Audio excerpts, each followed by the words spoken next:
Já estou recebendo aqui nos nossos estúdios a doutora Cilândia Amaral, ela que é ginecologista e obstetra, nossa colunista de saúde e bem-estar. Doutora Cilândia, boa tarde, bem-vinda.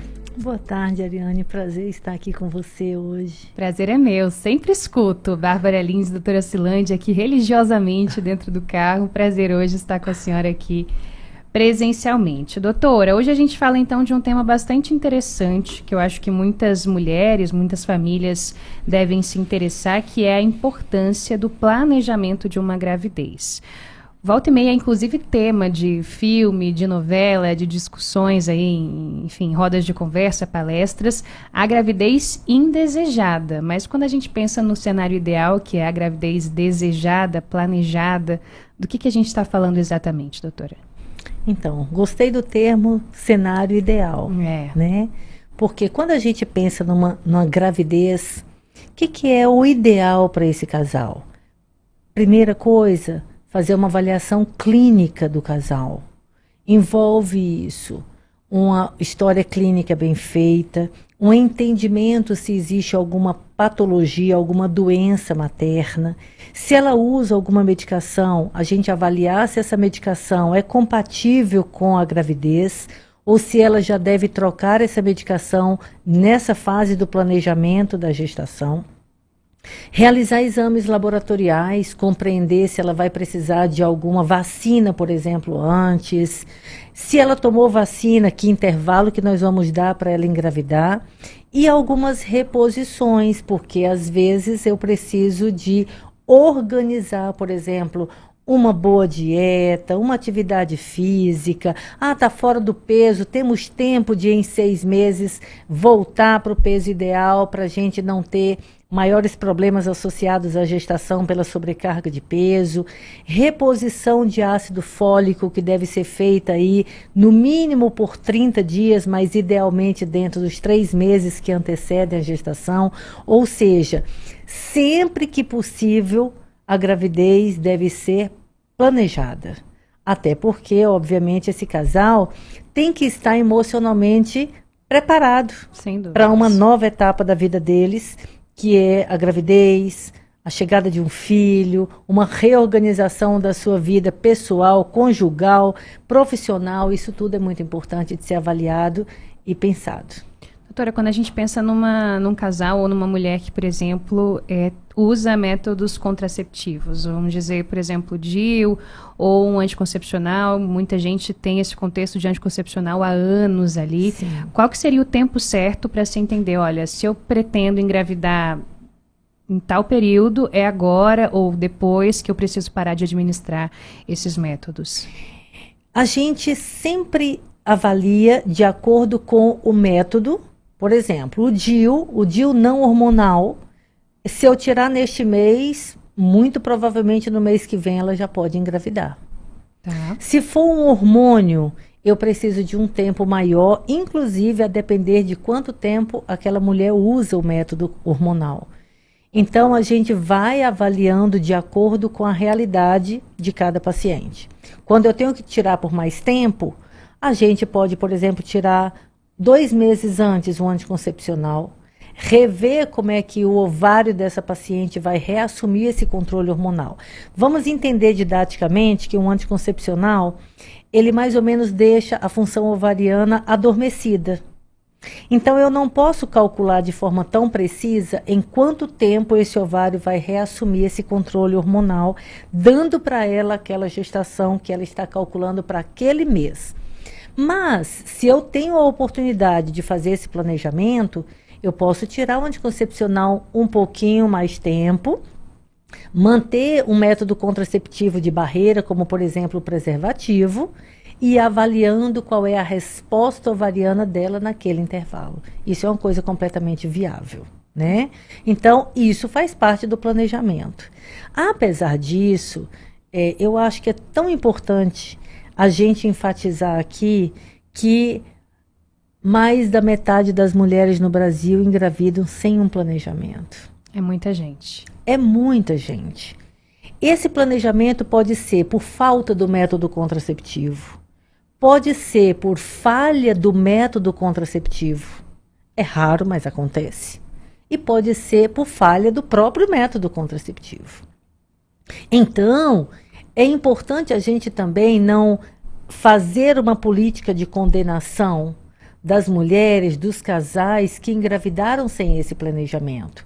Do contrário, esses casais devem ser adequadamente acolhidos, orientados. Eles devem buscar o mais rápido possível uma assistência pré-natal, exatamente porque para esse casal eu não tive uma avaliação clínica, uma avaliação de ajuste de medicações, de exames pré-gravídicos, e eu preciso o máximo possível ganhar tempo nessa avaliação agora. Ou seja, mulheres que engravidam sem um planejamento devem buscar o mais breve possível pré-natal. Mas a realidade é, em grande parte, o contrário. Elas demoram para aceitar que engravidaram. Elas não querem contar para as pessoas que elas engravidaram. Elas têm um tempo para uma vivência da negação. Para aceitar, né? Para aceitar, e isso acaba atrapalhando em muito a nossa análise para o cuidado melhor em relação ao pré-natal. Muito bem. Agora, doutora, se a gente pensa nesse cenário ideal, como a gente falou, não é? De um planejamento ali feito com todo cuidado, com todos os exames, a própria questão emocional, de se preparar psicologicamente para esse momento, e a questão médica, né, de receber a orientação certa. Quando a senhora fala nesses exames, de que tipo de exames que a gente está falando para um casal que porventura está se planejando para engravidar? É importante avaliar, por exemplo, a parte metabólica desta mulher, glicemia, função da tireoide, um colesterol, né? E a gente aproveita, inclusive, a depender da idade materna, para já avaliar hormônios que nos mostram qual é a função ovariana dela, a capacidade reprodutiva. Uhum. Porque, assim, hoje, qual é uma outra realidade? Mulheres engravidando mais tardiamente. Sim. Né? Então, vamos pensar que uma mulher, ela comece a planejar a sua gravidez hoje com 35 anos de idade. Eu preciso compreender qual é o planejamento deles em relação ao número de filhos. Quantos filhos vocês pensam ter? Ah, doutora Silande, meu sonho é ter 3 filhos. Então, peraí, vamos fazer uma conta aqui. Começa a engravidar 35, vai parir com 36, vai amamentar até 37, segunda gravidez aos 38, parir 39, amamentar até os 40, o terceiro filho, a gente já começa a ter uma grande interrogação. Então, isso também entra no nosso planejamento de uma gravidez. Qual é o melhor momento para você engravidar?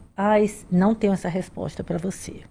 O melhor momento, se eu pudesse dizer assim, do ponto de vista obstétrico, seria entre 25 e 35 anos de idade. Mas qual é a realidade do mundo hoje? Mulheres que querem estudar, investir, construir, fazer um concurso, e depois elas falam, agora é a minha vez de vivenciar a maternidade. Mas, atenção, mulheres que estão em torno dos seus 33, 34 anos de idade, que não começaram a vida reprodutiva, que não estão ainda pensando em começar essa vida reprodutiva, o ideal é que já faça uma avaliação com um médico especialista e avalie, inclusive, a possibilidade de fazer um congelamento de óvulos para garantir a capacidade reprodutiva. Isso pode ser feito em clínicas privadas, isso pode ser feito em hospitais públicos. Aqui em Brasília, a nossa referência é o Hospital Materno Infantil de Brasília. Doutora, e mulheres que estão aí em vias de ter esse planejamento ou que ainda não estão, né, que estão nesse momento, de repente, nessa idade reprodutiva, mas que não pensam ainda ou não sabem quando querem ter filhos, mas que têm algum tipo de condição. Vou citar, por exemplo, endometriose ou algum outro tipo de problema. Elas têm que fazer esse planejamento de uma outra forma quando essa hora chegar, ou mesmo não planejando, elas já podem tomar algum tipo de cuidado, devem fazer alguma coisa? Então, a endometriose especificamente, ela é uma condição que pode, a depender do grau de endometriose, comprometer a vida reprodutiva, né? Então, essas mulheres que têm endometriose, elas já devem ser acompanhadas mais de perto. E geralmente são, até porque a clínica de endometriose já leva muitas mulheres ao ginecologista, porque elas têm fluxo menstrual aumentado, elas têm cólica menstrual importante. Então essas mulheres, na imensa maioria das vezes, elas já estão mais de perto do ginecologista. O que é importante a gente lembrar, inclusive para o ginecologista geral, para os clínicos gerais, médicos de família, é que a gente não pode deixar de perguntar para este casal sobre o seu planejamento familiar. Porque, infelizmente, isso ainda passa desapercebido. Ela vai lá periodicamente porque o fluxo está aumentado, porque a cólica está aumentando, mas a gente não tem necessariamente esse questionamento de você pretende engravidar? Faz um trabalho pontual. Exato. Só, né? Ele faz um trabalho pontual e esquece do global. E aí a gente precisa realmente ter um olhar mais cuidadoso para esse casal, porque, como eu disse, a endometriose já pode ser por si só um fator limitante da vida reprodutiva. Perfeito. Doutora, é importante a gente dizer que algumas pessoas podem ter dificuldade para engravidar, entendo esse planejamento feito, mas que hoje a gente tem várias possibilidades, não é? E nenhuma realidade é ali uma espécie de profecia que você vai ter que seguir e acabou para você. Hoje em dia a gente tem um cenário completamente distinto de, sei lá, 10, 20 anos atrás. Completamente distinto. Então, o sonho da maternidade, ele hoje é mais acessível, inclusive para mulheres que 20 anos atrás não conseguiriam engravidar. Por exemplo, nós temos mulheres que despertam para o desejo da maternidade aos 45 anos de idade. É verdade. E elas não conseguem engravidar espontaneamente na imensa maioria das vezes, tá? Então, essas mulheres que há 20 anos, às vezes, teriam muita baixa probabilidade de engravidar, hoje elas têm recursos na reprodução humana que podem colocá-las na realização do seu projeto de maternidade. Ou seja, de novo vale a pena aqui dizer, se você tem dúvida entre 30 e 35 anos de idade, é a hora de buscar, é a hora de avaliar. Nem que essa sua dúvida perdure até os 45, mas fazer esse movimento de prevenção. Eu tenho condições de fazer uma reserva dos meus óvulos, eu vou fazer uma reserva, e se depois eu não quiser engravidar, é uma opção minha, mas se eu quiser engravidar, fez toda a diferença para esta família o fato dela ter feito uma reserva para a sua capacidade reprodutiva se concretizar de verdade. A gente está falando da importância, acaba permeando toda a conversa, né? A importância de idas regulares ao médico, de você ter essa conversa abertamente, para além daquela situação pontual, mas de tentar pensar na frente, junto ali com seu médico, sua médica de confiança, junto com seu parceiro, com a sua parceira.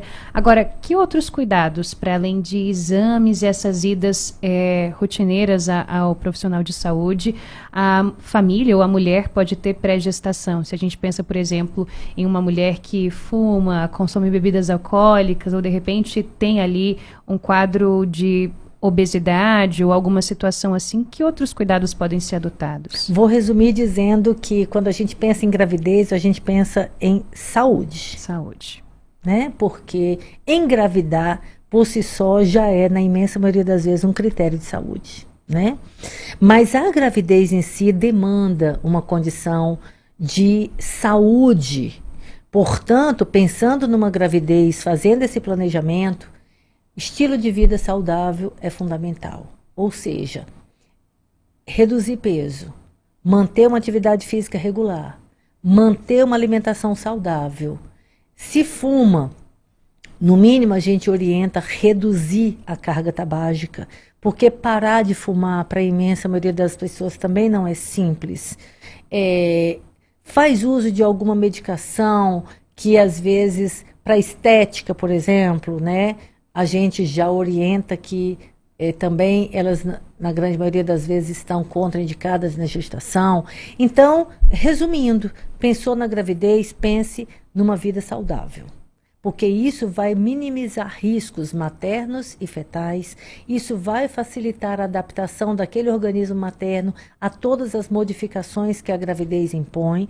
E é isso que a gente quer. A gente quer uma gravidez que seja saudável, que seja curtida por essa família, que a gente tenha um desfecho perinatal melhor possível, ou seja, é um bebê saudável, que nasce no tempo certo, que nasce com o peso certo, que vá para casa com o melhor cuidado possível.